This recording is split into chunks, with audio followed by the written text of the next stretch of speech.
लीना ठाकूर कोकणशाहीच्या दिवसभराच्या बातम्या या विशेष बुलेटिन मध्ये आपल्या सर्वांचं स्वागत करते।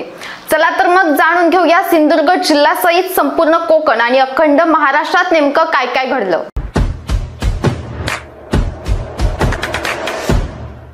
मालवणात सध्या नौसेना दिनाची धुमाधूम सुरू आहे। नौदलाच्या कवायती पाहण्यासाठी तारकर्ली समुद्र किनारी लोकांची मोठी गर्दी होते। गुरुवारी रात्री ऐतिहासिक सिंधुदुर्ग किल्ल्यावर लेझर शोचा प्रारंभ करण्यात आला। लेझर शोमुळे किल्ल्यासमोरील परिसर विद्युत रोषणाईने उजळून गेला होता।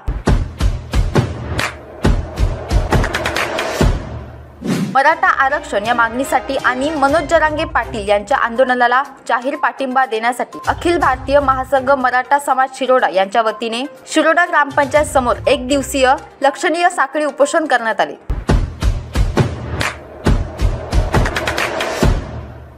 भारतीय जनता पार्टीचे कणकवली देवगड वैभववाडीचे आमदार नितेश राणे शनिवार दिनांक 2 डिसेंबर पासून सिंधुदुर्ग जिल्ह्याच्या दौऱ्यावर येत आहेत।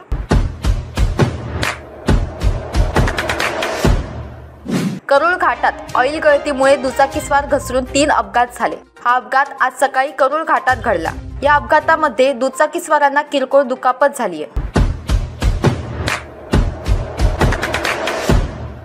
वैभववाडी तालुक्यातील नापणे येथे गोवा बनावटीची दारू वाहतूक करणारी एक आलिशान 4चाकी जीप राज्य उत्पादन शुल्क विभागाच्या कणकवली पथकाने पकडली आहे। यामध्ये 5,55,120 रुपये किमतीच्या मद्य साठ्यासह एक 4चाकी वाहन असा सुमारे 34,55,120 रुपये किमतीचा मुद्देमाल जप्त करण्यात आलाय।